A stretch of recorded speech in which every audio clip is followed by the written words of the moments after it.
Welcome to San Diego Market Movers. I'm your host, Valley, and we're here with Mary Lawler. Welcome back to the show. Thanks, Valley. Thanks for having me. Nice Mary, to be back. Yeah, I bet it is. I know that sometimes properties can list right away. They're ready to go, prepped, ready to show. Some properties take a little love and care, and some properties, like at the last minute, aren't ready. So what's your experience in that?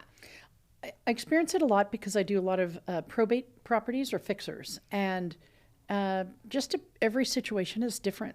Sometimes we have the property that I have coming up in 92110, one tenant vacated in time, and both tenants had been there 30 plus years.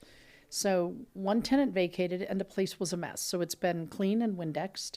It's a fixer, so it needs new carpet. It needs everything new.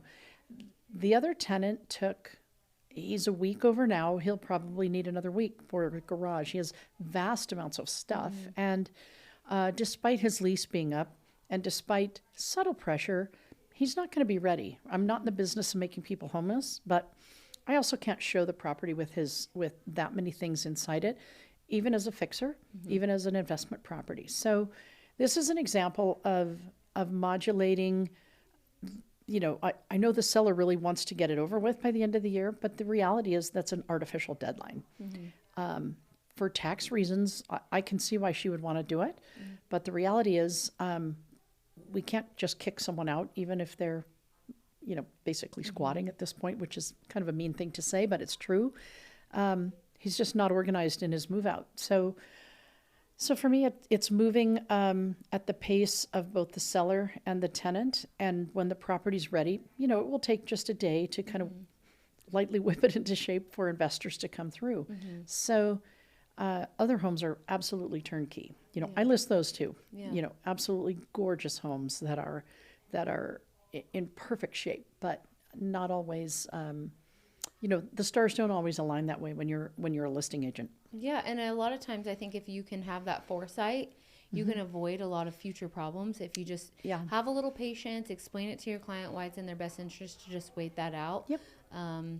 There's so much on the line that if you just carelessly post it and hope that the tenant isn't a problem, it could be a bigger problem than you can even imagine. Yeah. So I think that's good advice. Right. It's months in planning. You really do have to look ahead. You have to plan ahead, and you have to communicate to all parties. And even at the last minute, that can break down and decisions have to be made. And ultimately, I always say it's not about me.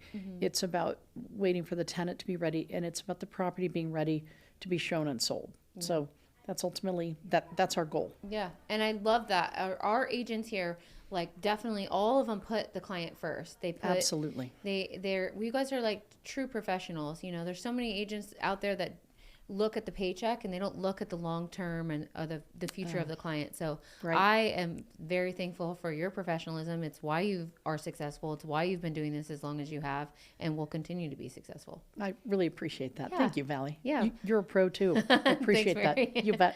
All right. We'll talk to you soon. Okay. Thank you. Bye. Thanks, guys.